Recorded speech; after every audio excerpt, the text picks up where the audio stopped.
Bem, no capítulo 2, nós vamos ter essa obra da redenção que é realizada por Deus. O autor, ele começa falando sobre a realidade dos gentios antes do batismo. Então ele vai falar, nós éramos marcados pelo mal, pelo pecado e pela morte. Então o texto começa assim, no capítulo 2, que o capítulo 1, 14, até o capítulo 13, ele vai falar mais da relação que ele tem agradecendo a comunidade. Então é um elemento que nós vamos pular. A única coisa que ele fala é dessa manifestação de Cristo ressuscitado. Mas no capítulo 2, que é um texto importante, ele diz assim: Noutro tempo, vós estáveis mortos por causa de vossas transgressões e pecados, nos quais vos comportáveis à maneira deste mundo, conforme o príncipe da autoridade do ar, o espírito que agora está atuando sobre os filhos da desobediência. Esse espírito do ar é justamente o espírito do mal, ou seja, o príncipe da autoridade do ar, o espírito que agora está atuando sobre os filhos da desobediência, seria o maligno, né? O mal. A gente tem que diferenciar também essas palavras, né? Porque nós temos aqui o maligno, nós temos o diabo, temos também o Satanás, vamos falar assim, e temos o demônio. O demônio não aparece nessa carta, Satanás não aparece nessa carta. Aparece mais o maligno e o diabo. Então agora vamos diferenciar esses termos, né? A palavra Satanás é uma palavra hebraica que vem do verbo obstruir, ou seja, é algo que é obstruído. Ou seja, se você tem algo obstruído, ele não passa nada, ou seja, não passa vida. Por isso que também ele estava como sentido de acusador, ele tem esse sentido. A palavra diabo é uma tradução grega da palavra Satanás. Então a palavra diabo, né, vem de dia, mais a palavra balo. A palavra dia significa em grego contra. E a palavra balo, com 2 L, significa jogar. Então é jogar algo contra alguém, por isso que é acusador. Não vem do contrário de símbolos, tá? Diabolos não tem nada a ver com o divisor, tá? É o acusador. Bem, o diabo e o Satanás são a mesma coisa, porque é só uma palavra hebraica que é traduzida para o grego. Então, diabo e Satanás é tudo aquilo que é contra o reino de Deus. Então, diabo ou Satanás pode ser eu, pode ser vocês, pode ser qualquer um de nós que agimos de forma diferente do reino de Deus. Então, vou dar um exemplo. Quando Pedro fala para Jesus que não, ele não vai morrer, Jesus fala, vá atrás de mim, Satanás, porque você não pensa como Deus, mas você pensa como os homens. Então, Pedro aí assume o lugar do anti-reino, então se coloque no seu lugar, que é o lugar do seguimento. Demônio, gente, demônio significa, era chamado semideuses. Demônios são tudo aquilo relacionado a doenças, mas doenças que não tinham explicação para a época. Então, uma delas é febre, porque febre você está bem, de repente você começa a ficar quente, que não sabe o que é, começa também a esmorecer, porque você não tem força. Nós agora sabemos, se tem febre, tem alguma infecção em algum lugar, mas na época não se sabia. Surdez e mudez, eles falavam, é um demônio que está entupindo, o ouvido ou a língua. Por quê? Porque você tem a orelha, tudo direitinho, por que você não escuta? Então é o demônio que está aí tampando. E está tampando também a sua garganta para você não saber falar. Então eles achavam isso. Que mais que poderia ser demônio? Cegueira. A cegueira também, ou estava às vezes até ligada ao pecado, porque achavam que era também um elemento. E é diferente de espírito impuro. Porque espírito impuro é tudo que está ligado à morte. Por isso a lepra era um espírito impuro. Por quê? Porque a pessoa vai se descompondo, vai tirando coisas, vai perdendo os membros, e aí o cheiro que dava, falava, está ligado à morte. E a pessoa vai se apodrecendo. Outro que está ligado à morte é justamente a hemorragia. Né? Porque a hemorragia faz a pessoa se tornar impura, porque é perda de sangue. Então, a impureza, o contrário de impureza é a vida. Por quê? Porque o impuro está ligado à morte. Então, é por isso que também tinha as profissões que eram impuras. Quais são as profissões que são impuras? Por exemplo, açougueiro. Por quê? Porque ele lida com animal morto. Couro também, porque é outro animal morto. Então, são todos esses. Menstruação, por quê? Porque menstruação, o pessoal achava que, bem, se você está menstruada, é porque você não foi fecundada. Então, a menstruação é como se fosse um pequeno aborto, né? No sentido de que você está eliminando aquilo que não foi fecundado. Então, por isso que está ligado a esse elemento da morte. Então a gente tem que saber distinguir. Quando se fala de maligno, de diabo, não é uma personificação do mal. O diabo ou o maligno é tudo aquilo que é contra o reino de Deus. Quando ele vai falar desses espíritos do Ares, a autoridade do espírito dos Ares, o filho da desobediência, são todos aqueles que estão ligados ao maligno. Por quê? Porque é o anti-reino. Tá? Não é que existe uma personificação de diabo. Havia, claro, na época, uma ideia que vinha dos apócrifos de Enoque. Porque Enoque desenvolveu muito a apocalíptica. E na apocalíptica se falava daqueles anjos chamados anjos decaídos. Que são os anjos que aparecem em Gênesis 6, que se apaixonou pelas mulheres e teve relações sexuais com elas e se tornaram impuros. Bem, na Bíblia é um negocinho assim pequenininho. Em Enoque são páginas e páginas, capítulos e capítulos falando desses tais de anjos. Então, havia um anjo que é chamado de desolação, destruição. Esse anjo era o chefe mor. E esse anjo, então, Deus vai prender os anjos decaídos, ou seja, os anjos que tiveram relações sexuais com as mulheres, no Sheol. Não é o inferno, seria o Sheol, o lugar dos mortos.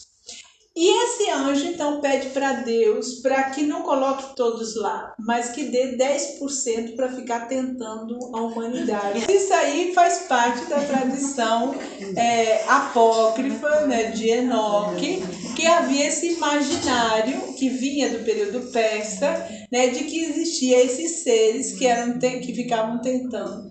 Eles influenciaram textos bíblicos, mas o que a gente entende é que essas pessoas más são aquelas justamente que optaram pelo mal, né? Não há um ser que vai ficar tentando, você, mas é você mesmo que decide sobre ele. Aí ele diz: outrora também nós vivíamos como eles, nos desejos de nossa carne, satisfazendo a vontade da carne e da mente. Assim que, por natureza, éramos objetos da ira de Deus com todos os outros. A vontade da carne seria o pecado. Então, um dos pecados maiores é com relação à mentira, porque a mentira é a pior dos pecados, porque você não pode voltar atrás, e isso acaba matando uma pessoa na sociedade como exclusão por algo que você falou dela. Outra era a questão ligada à sexualidade, que era o adultério, a prostituição, eram os grandes vilões dentro do próprio judaísmo. Então nós temos, e o máximo do pecado seria o homicídio, quando você tira a vida de alguém. Então seria esses pecados, e o outro também seria o pecado da idolatria, ou seja, adorar outros deuses ou colocar no lugar de Deus aquilo que não é o verdadeiro Deus. Então podemos colocar, não é só adorar a imagem, Isso é um pequeno que aparece lá. A idolatria seria você colocar no lugar de Deus o que não é Deus. Pode ser você mesmo, uma pessoa, o poder, o dinheiro, ou qualquer outra coisa, né, que não é Deus. Bem, ele coloca, continuando, mas Deus, que é rico em misericórdia, por causa do grande amor com quem nos amou, ainda quando estávamos mortos em razão das transgressões, nos fez reviver juntamente com Cristo. É pela graça que fostes salvos. Ele nos ressuscitou com Cristo e nos fez entrar com Ele nos lugares celestiais, para mostrar nos tempos futuros a abundante riqueza de sua graça pela bondade que Ele tem para conosco em Cristo Jesus. Com efeito, é pela graça que sois salvos, por intermédio da fé. E isso não vem de vós, mas é dom de Deus. Nem vem das obras, de modo que ninguém pode se orgulhar, pois somos obras dele, criados em Cristo Jesus, para as boas obras que Deus preparou de antemão, a fim de que nós as praticássemos. Então, o que ele vai falar? Ele vai falar dessa obra divina da salvação, seja, há uma intervenção pela bondade de Deus na realidade humana. Aqui, então, você passa daquela realidade de mal, pecado e amor para uma realidade de vida. Então, com o batismo, somos novas criaturas ressuscitadas e vivemos sobre o domínio de Cristo. E com Cristo, temos a antecipação do estado salvífico definitivo, que é a união com Cristo ressuscitado. Aqui está uma diferença que tanto esse autor como Paulo faz entre a preposição de união em Cristo. Então, estamos unidos em Cristo pelo batismo e estamos unidos com Cristo, que se dará só na parousia. Né? Então, ele faz essa diferença e aí ele vai falar que essa eliminação dos nossos pecados não está por causa do mérito humano. Ou seja, não foi pelo esforço humano que nós conseguimos a salvação. A salvação veio por pura gratuidade de Deus. Ou seja, Deus não exigiu absolutamente nada do ser humano. Né? Ele nos deu gratuitamente a redenção. E, portanto, a única coisa que a gente tem que fazer é acolher aquilo que Ele nos deu de graça.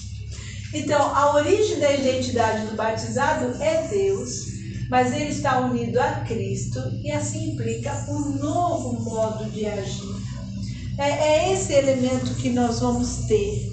O novo modo de agir não é para você obter a salvação, porque a salvação você já ganhou, né? Ou seja, o novo modo de agir parte da experiência que você já tem do amor de Deus. Então, é um elemento bastante importante a gente ter presente que a grande pergunta não é se nós amamos a Deus ou não. A grande pergunta é se você se deixa amar por esse Deus. Pois se você sempre perguntar se você ama ou não, o centro de referência é você. A pergunta é o contrário, porque o centro de referência do amor é o próprio Deus. Então o que a gente tem que ter presente, o que tem de original em nós é a graça e não é o pecado. Ou seja, nós somos agraciados por esse Deus que já nos escolheu. E somos agraciados por Deus porque Ele sempre nos amou. Então é esse o ponto central que nós vamos ter que ter.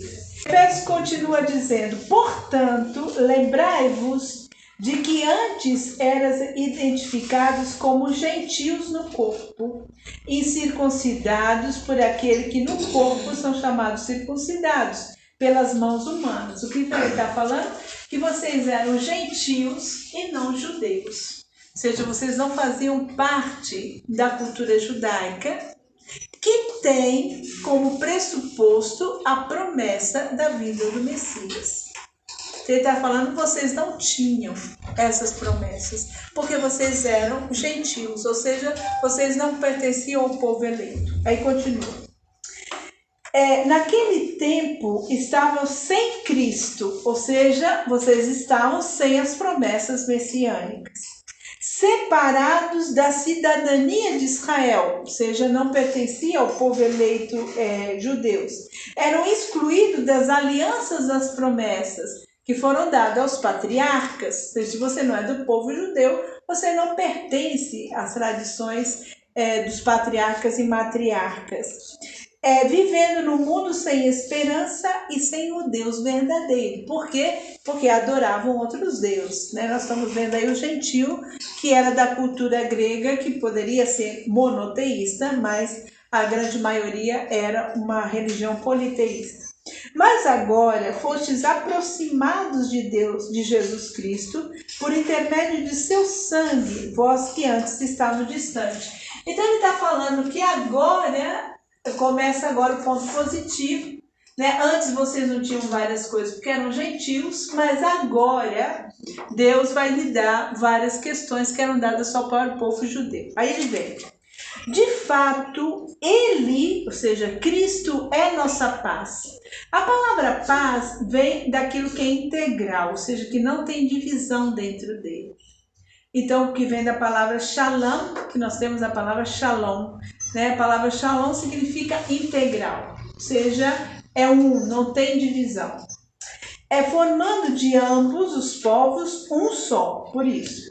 Tendo derrubado o muro de separação que os dividia e tornava inimigos em sua carne, aboliu a lei com seus mandamentos e decretos, para formar dos dois em si mesmo um novo homem, estabelecendo a paz e reconciliando ambos por um só corpo com Deus, por intermédio da cruz e destruindo por ela a inimizade. O que ele fala? Bem, nós, como gentio e como judeu, o que nos separa é a lei, porque a lei é um marcador de que o judeu é diferente dos gentios. Porque a lei mosaica, as leis dietéticas, ou seja, de alimentação, as leis do descanso e a lei para fazer a circuncisão, vocês não tinham. Por quê? Porque o que dividia vocês era a lei mosaica. A lei mosaica foi eliminada com Cristo. Então nós somos agora um só povo em Cristo. Então é isso que ele coloca. Aí continuando ele diz... nós somos reconciliados, ambos um só corpo com Deus por intermédio da cruz, destruindo por ela a inimizade. A palavra reconciliados é muito importante, porque a palavra reconciliação vem do campo político, porque é a reconciliação de dois povos, ou seja, de dois grupos de povos diferentes, que vem da diplomacia, onde o povo frágil ia lá pedir a reconciliação com o povo mais forte para ele não acabar com ele. O que o autor fala? A parte frágil somos nós. Então, Deus toma a iniciativa, que é a parte forte, de pedir a reconciliação conosco. Né? Então, ele fala dessa humildade de Deus, né, da cruz ou da kênesis de Jesus, que é a parte forte, que vem pedir para a gente se reconciliar com ele, que é a parte frágil. Então ele está reforçando que é pura gratuidade de Deus, ou seja, não há nenhum esforço humano para que isso aconteça. Aí ele diz, ele veio para anunciar a paz a vós que estavam longe, porque são gentios, e aos que estavam perto, ou seja, os judeus, porque por intermédio dele, ambos temos acesso ao Pai pelo mesmo Espírito. Ou seja, não há a questão de que somente o gentio tem acesso a Deus. Ou seja, nós que somos gentios também temos acesso a Deus, porque o Espírito Santo nos fez ter acesso a Deus pelo batismo. Aí ele diz, assim já não sois mais estrangeiro nem forasteiro, mas co-cidadão dos santos, Sois membros da família de Deus, edificados sobre o alicerce dos apóstolos e dos profetas, sendo Ele mesmo, Cristo Jesus, a pedra fundamental, em quem todo edifício bem ajustado cresce até se tornar um templo santo no Senhor. Unidos a Ele, vós sois edificados para vos tornares casa de Deus no Espírito. Então, essa é a parte mais eclesiológica. Em primeiro lugar, ele diz que nós somos agora um ser humano integral. Seja, os gentios e os judeus formam o ser humano integral, que é a igreja. Segundo, ele fala, por isso nós não somos estrangeiros entre nós. Nós somos da mesma família de Deus. Isso onde aparece essa promessa? Em Êxodo 6. Quando Deus fala que vai resgatar o povo da escravidão e vai fazer dele a sua família. Ele vai adotar o povo como sua família. Esse elemento eclesiológico é muito importante para falar sobre a questão da irmandade entre nós. Ou seja, e aí está o elemento da sinodalidade. Entre nós não há diferença, porque nós somos todos irmãos e irmãs.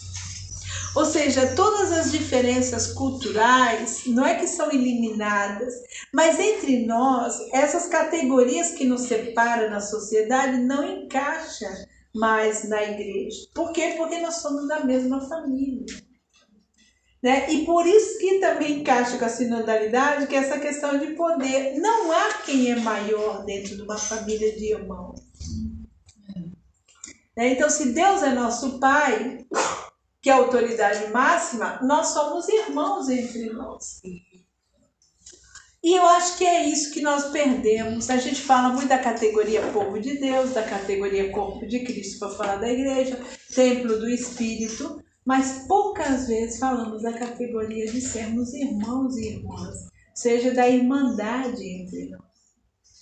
Então ele vai falar todos esses elementos que Paulo também já falava. Ele diz, entre nós não temos judeus ou gentios, não temos escravos ou livres, não temos, ele fala macho e fêmea, porque ele está falando de toda a criação que se unifica.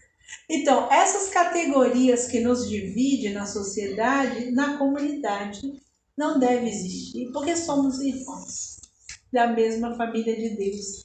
E aí ele vai falar desse alicerce da comunidade, que são os profetas.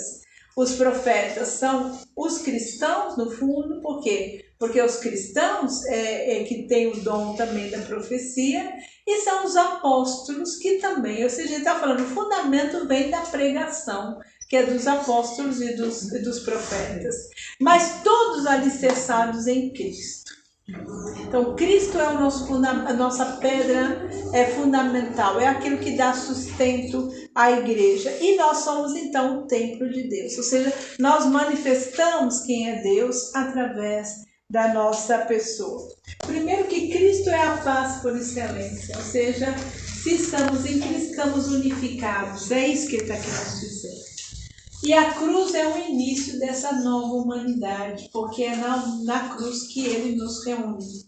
Depois, na parte antropológica, surge um homem, um ser humano novo. Ele diz, a partir de Cristo, ou seja, uma mulher nova também a partir de Cristo. Mas esse ser novo tem um caráter eclesiológico, ou seja, a igreja nasce da cruz. E é nela que Deus habita, ou seja, é na igreja que Deus irá habitar. Por quê? Porque a igreja será agora o lugar da manifestação do próprio Deus. Então, é isso que nós vamos ter aí. Então, nós vamos para o capítulo 4. No capítulo 4, nós vamos ter aí... O capítulo 3 geralmente fala de Paulo, como aquele anunciador, portanto, dessa unificação. Vamos pegar o capítulo 4 e depois a gente vai para os códigos domésticos. No capítulo 4, ele diz o seguinte: por isso eu, que sou prisioneiro por causa do Senhor, ou seja, Paulo, exorto-vos a que leveis uma vida digna da vocação a qual foste chamados, Essa vocação é a vocação batismal, tá, gente? Ele está falando para nós do batismo. Então, nós conhecemos, não tem a parte inicial, nós conhecemos o comportamento, ele está falando sobre o comportamento dos batizados, e, portanto, ele vai falar agora da parte mais exortativa, dizendo que nós temos uma vocação, a vocação de sermos batizados, ou seja, a vocação de sermos cristãos. Então, nós temos que nos comportar dessa forma. Com toda a humildade, mansidão, com paciência, suportando-vos uns aos outros com amor, esforçai-vos para preservar a unidade que vem do Espírito por intermédio da paz. Um só é o corpo, um só é o Espírito, como uma só é a esperança a qual foste chamados. Um só é o Senhor, uma só é a fé, um só é o batismo, um só é o Deus Pai de todos, que está acima de todos e age por intermédio de todos e em todos. Porém, foi dada a cada um de nós a graça de acordo com a medida do dom de Cristo. Por isso diz a Escritura, quando ele subiu às alturas, levou os prisioneiros e concedeu dons aos homens. Bem, o que ele fala aqui? Ele vai nos falar que o que nos unifica é a própria Trindade.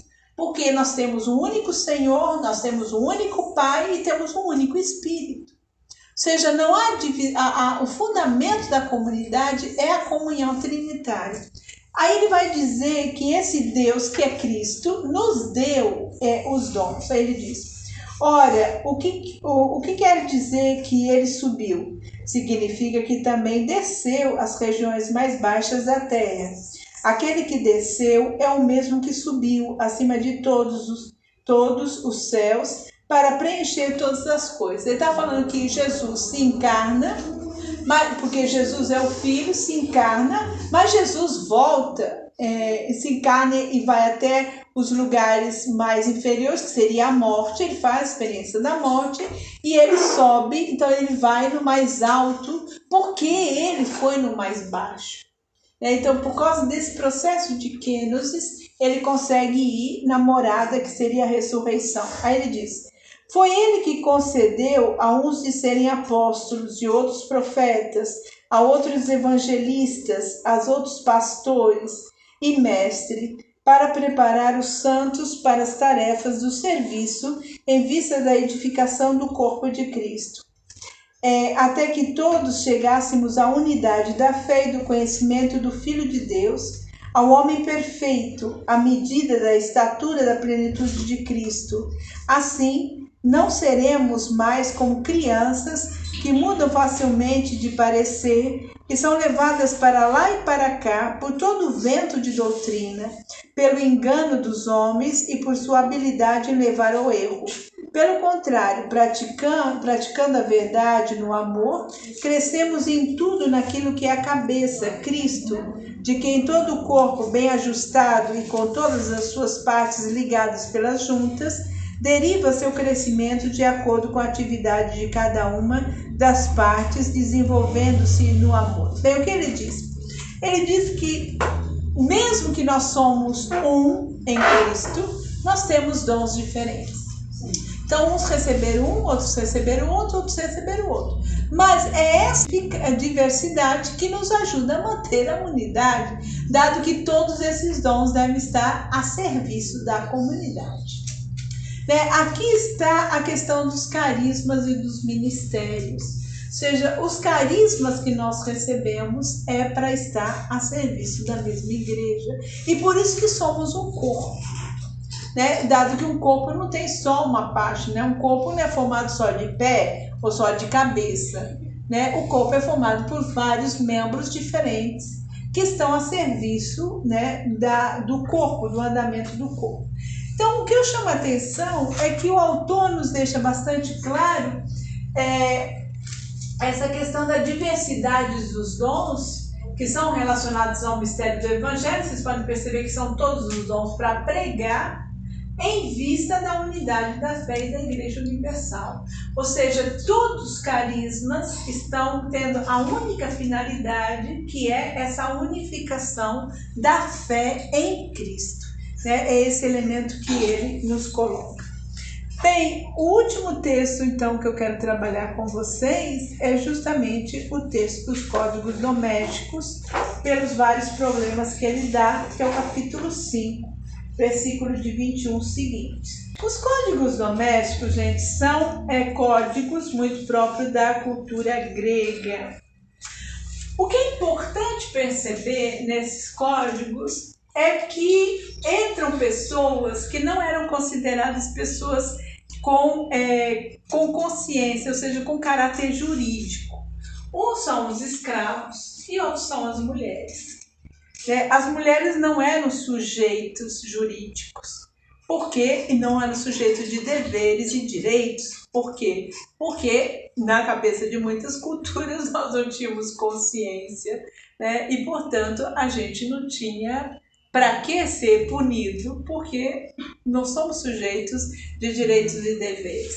Os textos bíblicos, desde a criação, nos colocam como sujeitos de deveres e direitos, dado que a lei lá de não comer o fruto do bem e do mal é dada ao homem e à mulher, né? Então, somos sujeitos de dever, né? O que em outras culturas não temos esse elemento. Agora, vamos ler o Código Doméstico. O Código Doméstico começa com uma premissa grande dada a todo cristão. Pelo respeito que deveis ter por Cristo, sujeitai-vos uns aos outros. Então, qual é a primícia geral? É que nós devemos estar a serviço um dos outros. Seja homens ou seja mulheres, nós estamos a serviço. É isso que nos diferencia do cristianismo. Ou seja, nós estamos a serviço porque Jesus é o servo. Então, como ele é o servo, nós estamos também a serviço uns dos outros. Então, ela é a chave maior. Aí vem o texto.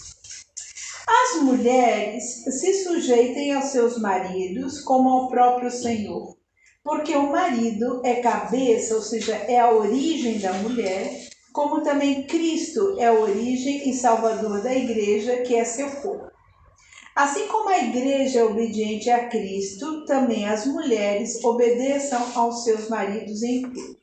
Bem, a mulher quando lê isso aqui já quer arrancar a página do texto, já xingou Paulo de tudo que é nome, né? E não quer nem ver o restante da frase. Mas olhe bem, vamos lá salvar o pobrezinho, mesmo sabendo que essa carta não é de Paulo. Ele tem a primícia maior que nós nos devemos servir uns dos outros, sujeitar no sentido de sermos solícitos, ou seja, estarmos a serviço.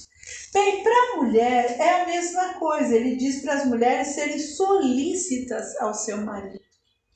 E aí ele vai dizer que o homem é a origem da mulher, e se reporta a Gênesis, dado que o homem foi construído primeiro, lembra Gênesis 2, depois Deus tira um pedaço do lado do homem, e o texto diz que ele constrói a mulher. Então, o homem é a origem, nós vimos dessa origem, seja igual aos homens, estamos junto com eles. Como também é a origem e salvador da igreja, Cristo, que é seu corpo. Assim como a igreja é obediente a Cristo, também as mulheres obedeçam aos seus maridos, sejam solícitas aos seus maridos. O que eu entendo desse texto? Que esse texto entende um pouco da psicologia de homens e mulheres no contexto, claro, cultural deles de matrimônio. Ou seja, nós mulheres geralmente estamos sempre preocupadas com os nossos maridos, ou com os nossos filhos, ou com os nossos homens que estão na casa, seja irmão, seja qualquer outro. A gente vive o tempo cuidando deles. Mas olha só, vamos continuar lendo, que é a pior parte para eles, que está aí no texto, olha só. Vós, os maridos, amai vossas esposas como também Cristo amou a igreja e se entregou por ela. Olhe bem, gente, a mulherada aqui presente.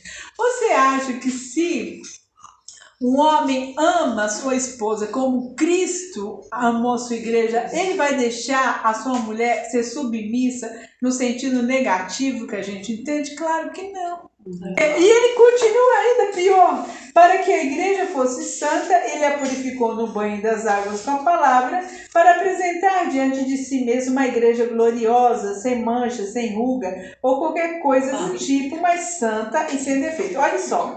Do mesmo modo, os maridos devem amar suas esposas como o seu próprio corpo. Quem ama sua mulher, ama a si mesmo. Porque nunca ninguém detestou a própria carne. Pelo contrário, nutre-a e dela cuida, como também faz Cristo com a igreja. Pois nós somos membros do seu corpo. Por isso, o homem deixará pai e mãe e unirá a sua mulher, e os dois serão uma só carne. Esse mistério é grande, falo com referência a Cristo e à igreja. Bem, o que nós vamos entender é que para o homem, o que ele vai falar? Para o homem amar sinceramente a sua esposa. E aí eu falo que eles entendem a psicologia. Para nós mulheres é muito importante os homens falar que nos amam. Né? Ouvir as palavrinhas mágicas. Ele sempre fala, mas eu já trabalho, já faço o meu grado, não adianta, né? Tem que falar as palavras mágicas. Então ele entende essa relação entre os dois, marcada pelo amor matrimonial, e por isso que ele pede para que o homem ame a sua esposa. E ele vai falar que da mesma forma que um homem é capaz de deixar seus laços familiares e se unir por amor com alguém que ele não tem laço nenhum de família, né, porque é uma pessoa completamente fora desse âmbito familiar, é ao mesmo amor que a igreja e Cristo. Porque ele está falando da unidade entre os gentios e os judeus, que é a igreja, que é o marido e a mulher, que se une por amor, que é o amor de Deus, e Cristo, então, que sela uma aliança, né, com essa imagem da igreja. Bem, continuando o texto, nos códigos domésticos, nós temos sobre os pais e os filhos. Aí ele diz, vós, os filhos, diante do Senhor, obedecei os vossos pais, porque assim é justo. Então aqui é a diferença. Para os filhos e para o escravo, ele usa outro verbo, de você ser obediente. Para a esposa, não. Ele usa o verbo ser solícito ao seu marido. E para o escravo e para o filho, ele manda você obedecer aos seus pais e obedecer ao seu patrão. Né? Então ele usa esse verbo.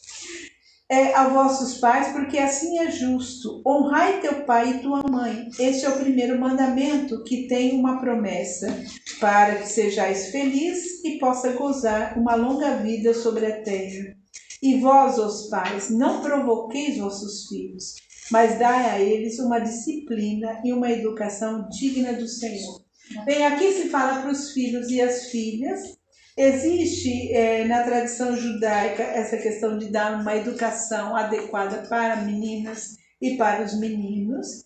Agora, o que eu chamo a atenção sobre esse aspecto é também que não está falando só para filho pequeno, né? Essa questão de honrar pai e mãe na nossa sociedade é também quando eles já estão idosos e que nós temos que cuidar deles, né? Que eles dependem depois de nós.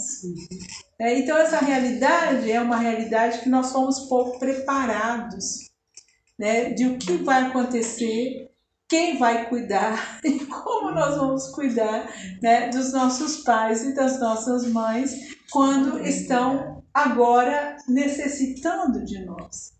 Então esse é um elemento que a nossa sociedade não foi preparada. Agora vamos para a última parte, que é dos servos e dos senhores. Servos, é claro que ele está falando, por quê? Porque os escravos eram batizados e os senhores também eram batizados e faziam parte da mesma comunidade. Servos, obedecei a vossos senhores terrenos com respeito e temor, na sinceridade de vossos corações, como se fosse a Cristo. Ele está falando para escravos que foram batizados. Não para serdes vistos ou para agradar, mas como servos de Cristo, que fazei a vontade de Deus de coração, servindo de toda a vontade, como se servisse como se fosse ao Senhor e não a homens, cientes de que cada um, escravo ou livre, receberá do Senhor de acordo com o bem que tiver feito. Vós, os senhores, tratai-os do mesmo modo, deixando de ameaçá-lo, ciente de que o Senhor deles é o vosso, é o mesmo, que está nos céus e nele não há parcialidade. Então, mesmo que ele não elimine com o sistema de escravidão, ele manda os senhores tratar os servos da mesma forma, ou seja, com respeito. E também fala por quê? Porque o último senhor é o próprio Deus, que é senhor dele, mas também senhor vosso, ou seja, do patrão e do escravo. Então nós vamos ter aí essa questão dessa relação de escravo batizado com o patrão também que é batizado, com essas relações. Bem, o que a gente faz com esse texto na nossa atualidade? Eu entendo o seguinte, nunca nós trabalhamos tanto e nunca se falou tão pouco sobre o trabalho, né? E nunca se falou tanto de doutrina da Igreja Católica e pouco se fala da doutrina social da Igreja Católica. Também é doutrina. E nem sabe a doutrina social da Igreja. Então, o que nós temos aqui é que nas nossas comunidades a gente está cada vez menos falando dos nossos próprios direitos também como trabalhistas. Né? Nós estamos perdendo nossa aposentadoria, né? Então as novas gerações não sei se irão aposentar. Estamos falando várias questões sobre a reforma da Previdência. Então, como é que nós estamos envolvidos na reforma da Previdência? Nós falamos muito, nós então conhecemos pouco essas questões da doutrina social sobre o trabalho, que tantos livros foram escritos. A própria Fratelli Tutti, que é uma doutrina social do Papa Francisco. Então, eu acredito que nessa carta o elemento fundamental é esse.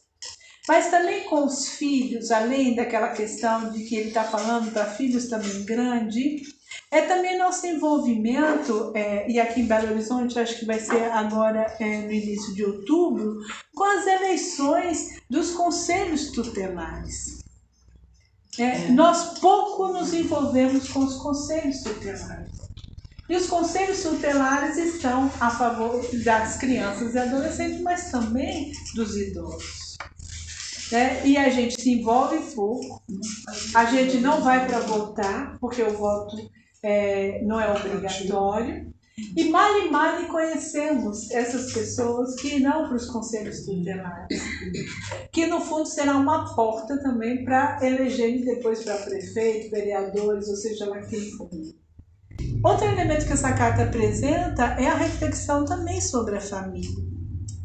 Nossas famílias têm novas configurações, nós não temos mais uma família, acho que nunca tivemos, mas nunca temos uma família assim completamente regrada, pai, mãe, filhos. Na nossa comunidade de familiar nós temos um monte de gente, temos uma comunidade com várias religiões na mesma casa, Como conviver com essa diversidade religiosa que nós temos nas nossas famílias. Então, refletir sobre essas temáticas que são temáticas que nos desafiam e que são temáticas que nós precisamos refletir.